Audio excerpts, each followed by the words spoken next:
this series justifies him spending quite so much money on vinyl. Hello and welcome back to What Records Does Sam Have, episode 3. Once again, not lighting up the internet just yet, but I just think it's fun to go through nerdy things that I have and I like and speak to people about it. Today I'm repping this Church of the Cosmic Skull t-shirt. If you don't know this band, they're the best new sort of psych band in the world, so get on that. 3 albums, all of them are brilliant. They did a song called Everybody's Going to Die, which I think is just very apt and good for the times of today. Right, today I'm going to talk about my favourite old school prog band, probably. I mean, it's always a toss-up, depends what mood I'm in. But Genesis come very, very highly recommended by me. One of the best British bands of all time. You know, I actually, and this is blasphemous, I actually think Genesis are better than the Beatles and the Rolling Stones, just because I've listened to Genesis more, if I'm being honest. I love both of those bands, but Genesis, I put that stuff on all the time. And as I've gotten older, I actually find that I enjoy it more, which is good. Excuse me if I look a bit sweaty today. It's possibly the hottest day on record, so I might be a bit gleamy and glistening, but you know, it's just because I'm keen and excited about what I'm going to show you. Let's start with this, okay? We'll start literally at the beginning. This is In the Beginning by Genesis. Now, this is a very odd record to buy because there's so many variants and versions of this. This is not really their first album, although it kind of is.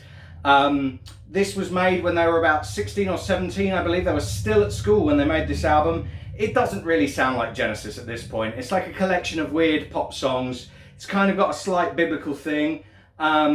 You know, they were called, this wasn't called Genesis on its original release.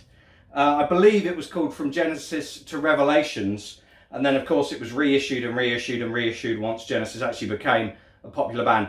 I've got to be honest, personally, this is not the album for me. I'm not a big fan of this. Most Genesis fans will agree that this is more of like if you're just a big fan of what the band became and you want to see their early stuff, have a little idea of what they're up to when they're at school, this is good. But stick with the other earlier ones, really. I'm going to give this 6 apples out of a possible 10 apples for Genesis, the first album. But straight away now we're talking. Let's look at this one. This is Seconds Out. Now, this is probably one of their best live albums, I've got to say. I particularly like this one. I'm going to jump around a little bit. Now, what is interesting about this one is that this is sans Peter Gabriel. So this is the first live album they did without Peter Gabriel, and this was their album where they said, hey, guess what? Gabriel was the king of the singers, but we don't need Peter Gabriel to be good. And this really is a band at the absolute height of their powers. Losing Peter Gabriel was a big blow for this band, but you know, losing Peter Gabriel meant that Collins took over as a singer, and you actually get Bill Bruford, one of my all-time favourite drummers, playing drums on this album. So it's a wonderful collection of live Genesis stuff from the early era, just recorded perfectly, unfortunately without Gabriel, but it really is good because this was their, like, we can do this without Peter Gabriel album, and everybody bought this and went, do you know what, they can, that's great. Next up, this album is not only, I think, the best Genesis album, I genuinely think this is one of the best albums ever produced by anyone. I never get bored of listening to this album. This was in my all-time top 10 albums. This really, really is a magnificent album, and in my opinion, maybe the greatest rock album ever produced in England. This is really going some, but this is selling England by the pound. I cannot state enough how much I absolutely love this album. The singing on this, outstanding. The musicianship on this, outstanding. The way this kind of opens, you know, Dancing with the Moonlit Night, is so good. And it's got this beautiful faux British coyness, which is so uniquely sort of English, you know. Everything about this is a band at the absolute height of their power. There is not a second of this which isn't good. Usually I make jokes about albums, but I'm so precious about this one, I'm not going to make a joke. Instead, I'm just going to sing the opening line. Can you tell me where my country lies? It's really good. And if you like that, then you should get the rest of this album, Selling England by the Pound. I'm going to give this album 10 park benches out of 10 for literally being the best album, one of the best albums of all time. I just love it. I'm going to give it a kiss. Mwah. That's how much I love this album. Everyone should own a copy of this album. as of today. Next up, we've got another early Genesis offering. This is Foxtrot. Now, this is a lovely pressing. This is actually a very first pressing. It's very hard to see on the camera here, but this actually is textured like a canvas, and all the first pressings of these Genesis albums were textured like a canvas on this super thick cardboard. So the painting on the front, actually, if you run your hand across it, feels like a painting. It's very, very cool indeed. This, once again, is a damn good album, this one. Not quite as good as Selling England by the Pound, a little bit sillier is usually what I say about this one, a little bit more whimsical. Still very, very, very good. This actually contains what many people consider their prime prog piece. This has Supper's Ready in it. Now, if you're a Genesis detractor, you know Supper's Ready because it's the one where Peter Gabriel wore a big flower on his face and he went, "A flower?" And in any documentary where they're trying to show that prog rock is silly and not worth listening to, they always show that bit of footage of Peter Gabriel, completely ignoring the fact that the rest of that performance is amazing. And if you take that bit out of concept, yeah, it looks silly on its own, but as a part of a larger piece, it was very, very good. This is a very good album if you like the early stuff. I prefer this to the first two, just because it's them at their stride a little bit more. They'd really figured out what they were going to be, which I like. We've got a nice cross-dressing fox here at the front. That's very good, and a whale. I mean, the album cover is not great. Let's be honest. I don't like the art that much, but the music on this is much better than the art. Supper's Ready is brilliant, and it's got some fox hunters on the back. Look, they're upset. The fox is in the water. They're going, "Come out, we're going to shoot you." Cross-dressing fox is going, "No way, mate. I'm staying here with my friend the whale." Yeah, it's a good album. It's nice. I give this one 7 fox hunters out of 7 out of 10. 7 fox hunters out of 10. That's what this one gets. Next up, this is an interesting one because this is the last one with the original guitarist. This is Wind and Wuthering. I've got to be honest, controversial opinion about this album. I actually don't like this album very much. I got this one when I was fairly young. I put it on. I thought it was boring. I listened to it again recently because I love this era of Genesis, and unfortunately my opinion was largely the same. This is a very technically good album, but I just think it's a bit ploddy, it's a bit boring. The other stuff either side of this is infinitely better.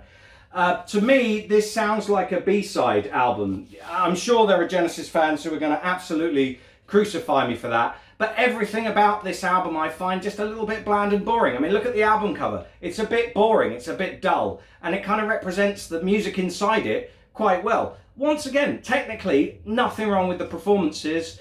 I just think this is it's not exciting enough. There's no cool rock passages, there's no solos as much. Well, there's a little bit, but it's just a bit bland. I really think this is the album that really, people think of Genesis as being like an old man band. This is probably their most old manish album. As I said, Genesis fans, come at me. If you think I'm wrong, tell me in the comments. I want to know. I give this one 4 mopey trees out of 10 because it's mopey. It's not for me. Next up, we've got an album that is definitely for me. This is one I very, very much like. This is The Lamb Lies Down on Broadway. This is very famously the last one they did with Peter Gabriel. If you speak to most people, it's between this and Selling England by the Pound for their absolute bestest album. I do not think this is quite as good as Selling England by the Pound. I think because it's a double album, it suffers from that regular double album fatigue. It's just a little bit too long. But some of the stuff on here that is worth a little listen. Fly on a Windshield, amazing. The opening track, Lamb Lies Down on Broadway, it don't get much better than that. That is prime. You got, Carpet Crawlers is on this, I believe. This is, it's got amazing songs on it, but then it's got a lot of bits around it which just take a little bit too long to get to where they're going. It's got a very cool, modern-looking album cover. The interesting thing about this is they sort of shifted art style before Gabriel left, and then so this looks more modern, I think, than the earlier stuff. They went for photography rather than painting. It's a lovely double album. It's very, very good. The reason Gabriel left the band, in theory, is because of how difficult this was to tour.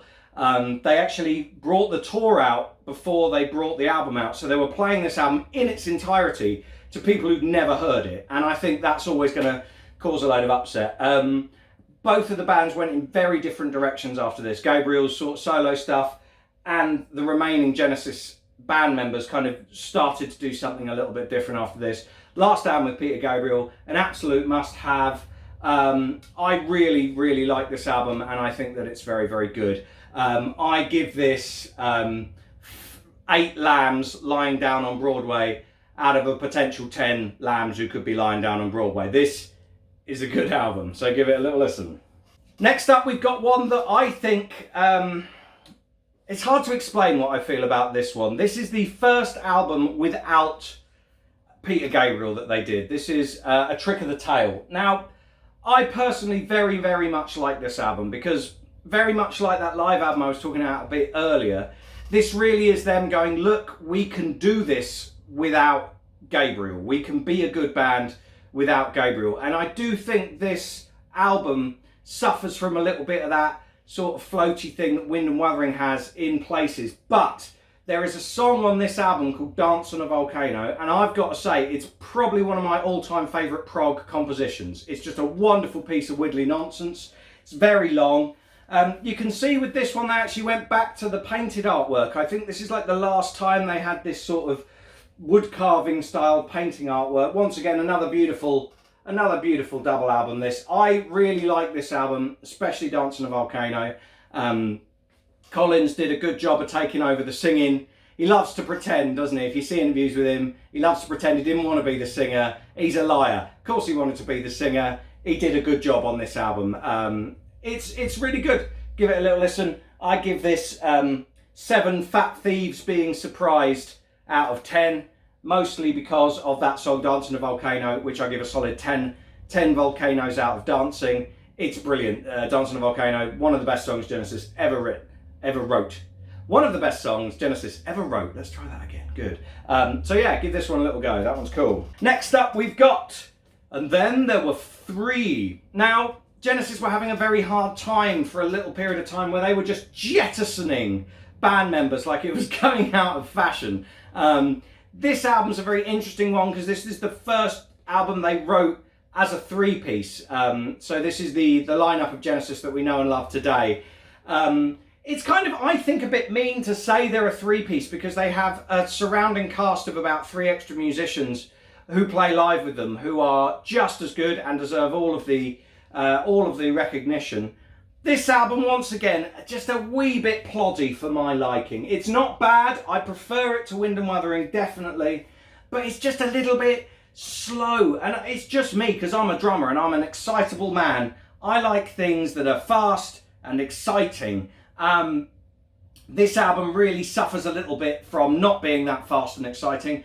Undertow is probably the best song on here. That's a very good one.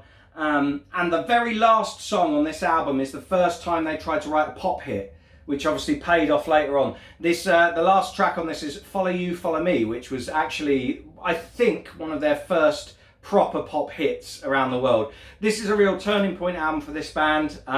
Once again, they always had something to prove. At this point, they were like, we can do this with just 3 of us. We don't need all the rest of the band, and it will be just as good, if not better. This is the first movement towards the more modern Genesis that wrote pop songs, the Genesis that more people know.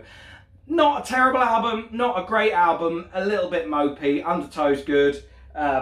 There's a couple of smoking men on the front. I'm going to give this 6 smoking men out of a possible 10 men having a fag. So this is a nice album, not the best album, good production. Next up, we've got this one. Now, there's a lot of Genesis from this era which just doesn't sit comfortably with me because they couldn't really decide at this point, are we a pop band or are we a prog band? And albums like Juke, and I'm sure once again there's probably real detractors who are going to say, Sam, you don't know what you're talking about. Juke is a fantastic album. But for me, once again, a lot of this, I'm just like, what are you doing? Where are you going with this? And it's unnecessarily long. Is something that I don't often say about music that I like. They kind of went, maybe it's prog, maybe it's pop, we're not quite sure, we're kind of moving around. I've got to say, production-wise, this is a very nice album, but song-wise, there's so little on this that sticks in my brain. And once again, they're really going, what's the, you know, I feel like this is very transitional. They're like, what is the aesthetic of this as well? So they've gone for like this cartoony look, this very bland, like, this is the sort of album like modern prog bands produce, where everything's really long and choral, but not very exciting. This really feels like one of those. Luckily, they totally turned it around not long after this. So, Juke by Genesis, bit boring. I'm going to give this, unfortunately, I'm only going to give this 3 men staring out of windows out of a possible 10 men staring out of windows, because I've listened to this a few times trying to get my head into it, and it just doesn't click. It just doesn't click. Even though it's nicely produced, even though it's a good lineup, it's not good. Here we go. Another live album. This is a nice live album. This is like the pop era live album. This is 3 sides live. This really does have like everything you'd want to hear by this era of Genesis on it. You've got Turn It On Again to open, of course, which is a good Genesis song. You've got a lot of the prog stuff still knocking about on this, actually, because you've got Afterglow, you've got In the Cage, which has got Cinema Show on it. You know, and Watch of the Skies is on this. So this came out in 1981. So this is a very interesting borderline live album. Once again, absolutely beautifully recorded this. I don't think any Genesis album, live or otherwise, is anything other than beautifully recorded. And you just get such a wonderful picture of the band playing live.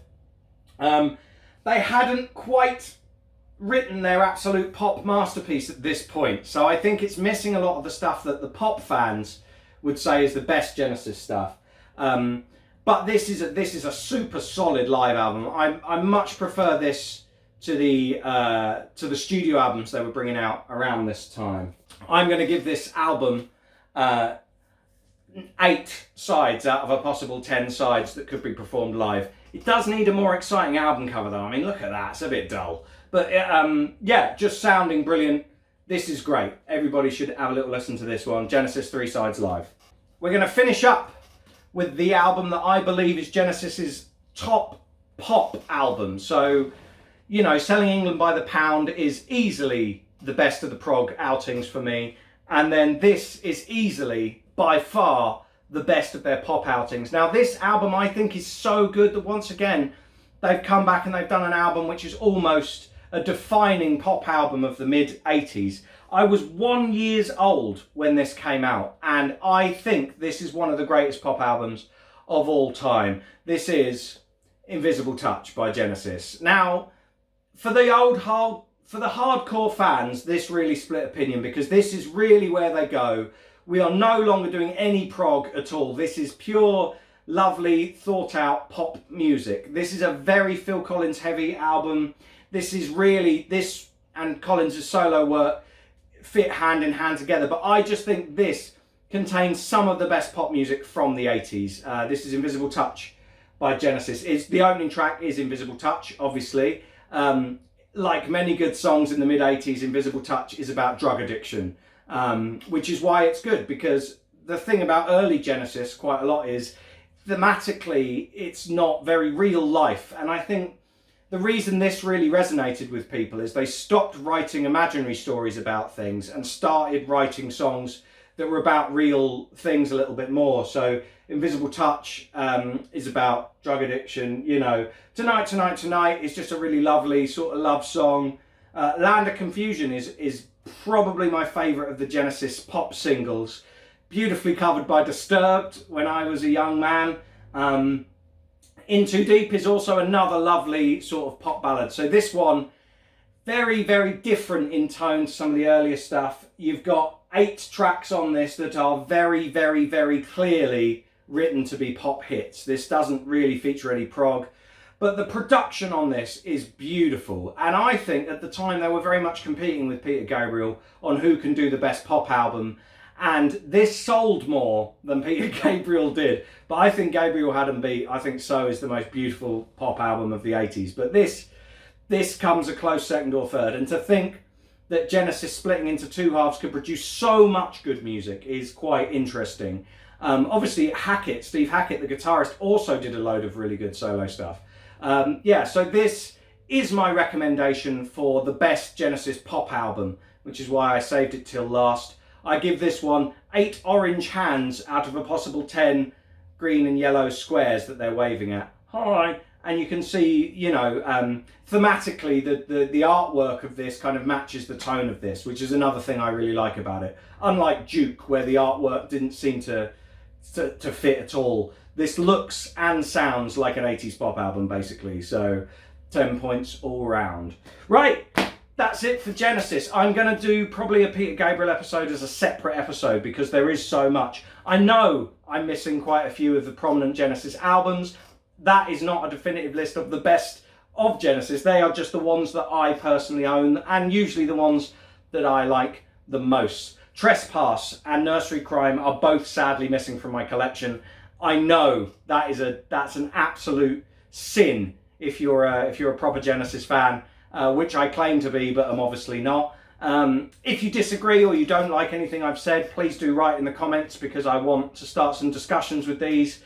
And next week we're either going to do Jethro Tull or Peter Gabriel. So yeah, thanks for watching and I'll see you again soon. This was What Records Does Sam Have? Bye!